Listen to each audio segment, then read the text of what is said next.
Por que menor? Por que que o raio do átomo de hélio vai ser menor que o raio do átomo de hidrogênio? Porque aqui está sendo puxado com mais força do que aqui. Entendeu o que eu acabei de falar? Certo? O hidrogênio, ele é um átomo de raio muito grande, porque a quantidade de carga que tem no núcleo, a quantidade de carga que tem na eletrosfera é pequena comparado aos demais átomos. Então, quando você olha a tabela periódica, por exemplo, tá? Uma tabela periódica, você vai perceber que existe na tabela periódica linhas e colunas, tá? Você tem lá uma tabela onde ele tem aqui uma estrutura mais ou menos desse jeito aqui, onde você tem aqui linhas e o que mais? E colunas. Você tem linhas e colunas, são acho que 6, 7 linhas, tá? E 18 colunas aqui, no total, linhas e colunas. O que que aumenta daqui para cá? Aumenta o número de prótons, certo? Então, quanto mais prótons tiver o átomo, mais você anda para a esquerda da tabela periódica, até chegar aqui no final da primeira linha. Aí você pula para a segunda, ok? Então, por exemplo, se aqui for hidrogênio, ele tem Z igual a 1.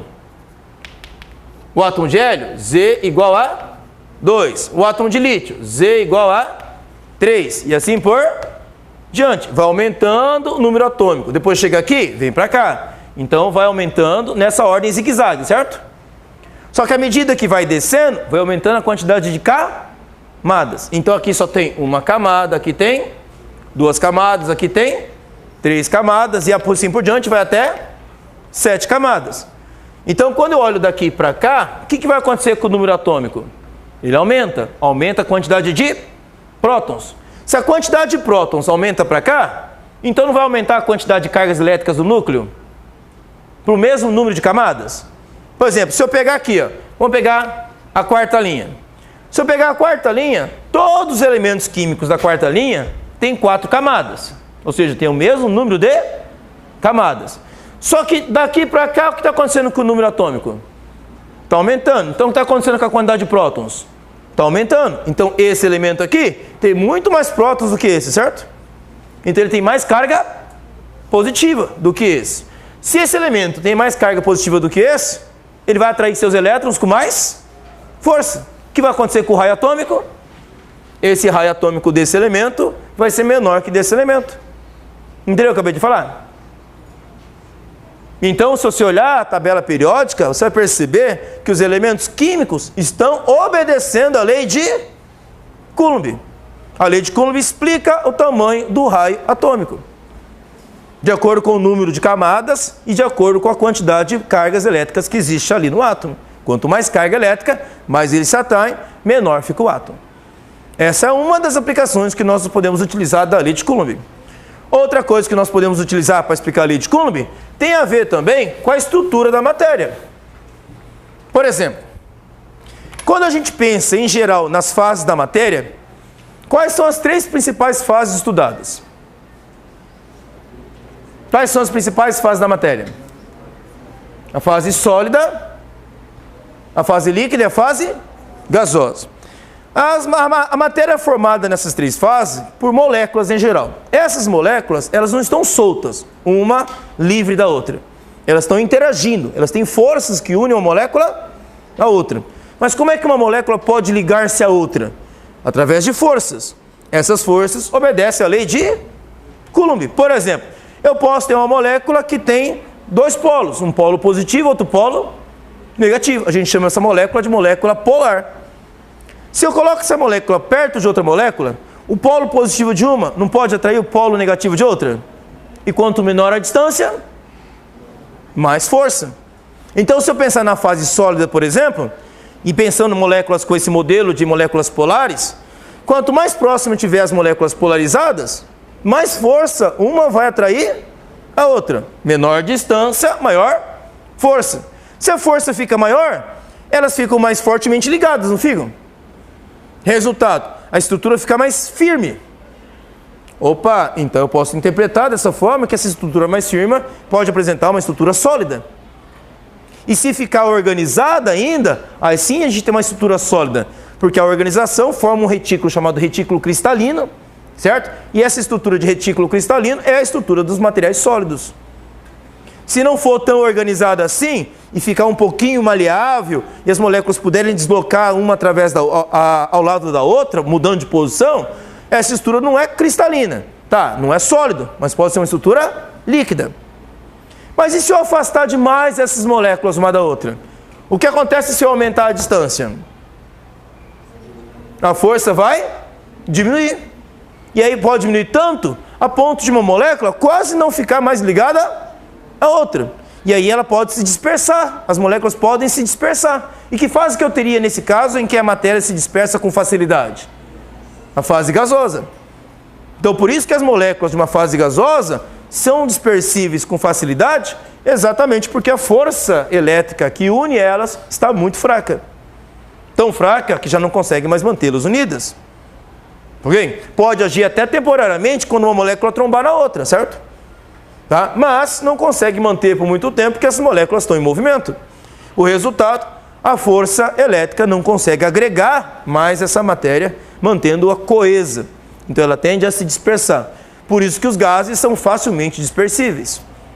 Mas um líquido e um sólido são facilmente dispersíveis como um gás? Não. Por que não? Porque as forças intermoleculares que unem as moléculas é mais intensa. E são forças que obedecem a que princípio físico? Lei de Coulomb. Está claro a vocês? Tá? Deixa eu explicar um fenômeno importante que também está relacionado com isso aqui diretamente. Ó. E que foi muito demorado para entender isso até, porque as pessoas que observavam isso não tinham uma boa formação em física na época, e que para entender isso tiveram que fazer uma observação mais detalhada e compreender como a coisa acontece. Por exemplo, a polinização. Tá? A polinização, muitas vezes ela utiliza agentes polinizadores, não é? Em geral, esses agentes polinizadores são insetos que pousam numa flor, e ao pousar nessa flor, os grãos de pólen aderem ao corpo desse agente polinizador, e aí esse agente polinizador sai de uma flor e vai para outra flor, certo? Carregando esses grãos de pólen, aí esses grãos de pólen caem depois no órgão feminino dessa outra flor e poliniza. Os grãos de pólen são o gameta masculino da flor, certo? Carrega o material genético, metade do material genético de um indivíduo. O óvulo que está na outra flor carrega outra metade. Quando o grão de pólen fecunda esse óvulo, aí você tem ali o surgimento de um indivíduo, uma semente, no caso, que dá origem a um novo indivíduo. É ou não é? Mas como o grão de pólen adere ao corpo daquele inseto, por exemplo? Imagina uma abelha, certo? Ela está voando através do jardim, pousando de flor em flor. A abelha não está preocupada com pólen. Qual é o interesse da abelha? O néctar que está na flor, não é? A flor tem o chamariz, ok? Que é o néctar. Aí a abelha pousa ali na flor e coleta o néctar. Mas alguém já viu uma abelha ficar lá roçando todo na flor para ver se os grãos de pólen ficam grudados nela? Não. E se você tiver a paciência de olhar isso, ok? Você vai ver que os grãos de pólen grudam na abelha, certo? E alguns chegam a saltar. Saltam para a abelha. Sai da flor, pulam na abelha e ficam grudados nela. Fica grudado até em todos os pelos do corpo dela. Até em cima do olho dela fica grudado. Tá? E a abelha saiu roçando no meio daquilo? Não. Como é que os grãos de pólen foram parar lá? Porque a abelha, o corpo dela ficou eletrizado. Durante o voo, o corpo da abelha ficou eletrizado. Ao chegar lá no grão de pólen, o que aconteceu? O corpo eletrizado da abelha atraiu os grãos de pólen. Mas você fala, professor, mas os grãos de pólen estavam eletrizados também para ser atraído? Eles estavam neutros. Como é que um corpo neutro pode ser atraído por um corpo eletrizado? Lei de Coulomb explica isso. É assim, ó. Imagine que eu tenho um corpo aqui que ele está eletrizado. Por exemplo, eletrizado positivamente. Certo? Ok? E aí eu tenho um corpo neutro. O que é ter um corpo neutro? Significa não ter carga nenhuma nele? Não, significa que a quantidade de cargas positivas é igual à quantidade de cargas negativas. Bom, mas vamos imaginar que ele está próximo a esse corpo eletrizado. O fato dele estar próximo induz a surgir algumas interações entre as cargas positivas disso com isso e as cargas negativas disso com isso também, né? Mas nós vimos lá atrás que a estrutura do átomo, ok? determina para nós que algumas dessas cargas estão em lugares diferentes. Por exemplo, os prótons estão onde? No núcleo do átomo. Os elétrons estão onde? Na eletrosfera. A mobilidade dessas duas partículas é a mesma no átomo? Quem se move com mais facilidade saindo ou entrando no átomo? Os elétrons. Então os elétrons têm grande mobilidade no átomo, certo? Então ao aproximar o corpo carregado do corpo neutro, esse corpo carregado vai atrair elétrons para a esquerda aqui. E ao mesmo tempo que ele vai atraindo elétrons para a esquerda, esses elétrons migrando para o lado esquerdo, deixam cargas positivas do lado direito. Então como ficou o corpo neutro? Ele ficou polarizado. Tá. E essa polarização faz ele ser atraído? Faz. Vamos olhar? A força depende das cargas. Mas essa carga positiva aqui e essa carga positiva aqui tem a mesma quantidade de cargas interagindo que essa carga positiva aqui e essa carga negativa aqui. Então não são as cargas maior ou menor, são iguais, tanto a positiva quanto a negativa. Mas a distância faz a diferença. Vamos olhar aqui? Essa distância é de atração. Essa distância é a de repulsão. A distância de repulsão, ela é maior ou menor que a distância de atração? Ela é maior, então a força ela é menor. Esse corpo polarizado aqui, ele está sendo atraído e repelido. Só que ele está sendo atraído com mais força do que a repulsão. Se a força de atração é maior que a repulsão, o que vai acontecer com ele? Ele vai ser atraído. Então aquele grão de pólen que estava lá neutro, ao a abelha se aproximar dele, ele salta para o corpo da abelha, porque a abelha está eletrizada e atrai o corpo neutro. Aí a abelha, com aquele monte de grão de pólen, sai voando. Vai até a outra flor, certo? Quando ele chega na outra flor, o que vai acontecer agora? Aquele grão de pólen, ao saltar para a abelha, não entrou em contato com ela? Entrou ou não entrou? Certo? Está lá grudadinho, certo?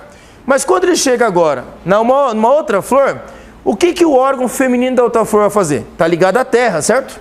Como está ligado à terra, a abelha, ao aproximar-se, ok, daquela outra flor, ela induz a formar na ponta do órgão feminino da outra flor um polo de sinal oposto ao corpo da abelha. Aí, como é o sinal oposto, o que vai acontecer com aquele grão de pólen agora? Vai pular para o órgão feminino da outra flor. Na hora que ele pula para o órgão feminino, ele fecunda.